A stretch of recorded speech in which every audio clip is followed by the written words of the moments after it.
Iyak na naman ang head coach ng Chinese Taipei dahil sa pagkakatalo at pagkakatambak sa kanila ng Japan na sobrahan sa angas at gilas gumawa ng history sa World Cup qualifiers ng FIBA. Yun ang ating mga pag-uusapan para sa video natin na ito.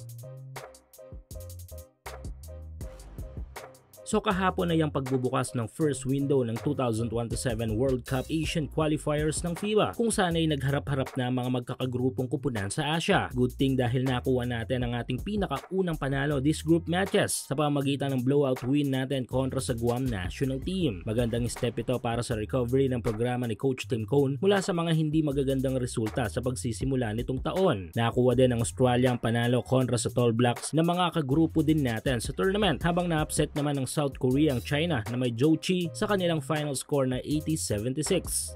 Pero tila may maangas at malungkot na kupunan kahapon matapos ang pagbubukas ng first window ng FIBA Asia Cup Qualifiers.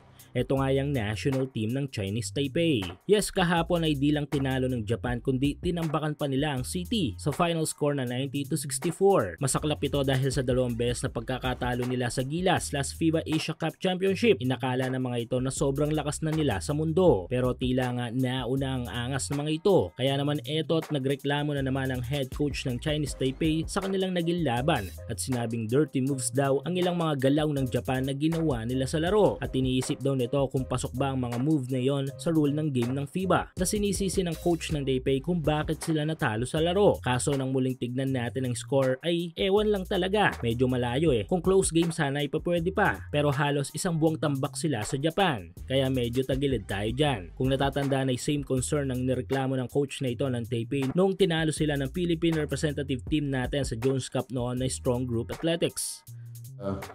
The defensive strategy was totally inside the rules. I mean, but this is only my point of view. They play very aggressive defense, but I consider many action really dirty. But samantala, gumawa ng history ang gilas sa laban kontra sa Guam kagabi. Yes, hindi lang blowout win kundi history din ang ating napanghawakan sa naging laban natin kontra sa Guam kung saan ay nakuha natin ang most rebounds sa isang laro sa history ng World Cup qualifiers ng FIBA. Nagtala lang naman kasi ang gilas ng total of 61 rebounds kung saan ay nagmula sa tatlo nating bigs ang halos kalahati ng mga rebounds natin na mga ito. 10 rebounds mula kay Yabay at QMB habang meron namang 8 rebounds si AJ Edu. Props din para kay Dwight Ramos na may tangan ng 6 rebounds habang si Thompson naman ay may 5 rebounds sa game na ito. Asahan pa natin ang mas maraming history ng gilas na may tatala sa pag-usad ng qualifying tournament na ito ng FIBA para sa 2027 World Cup.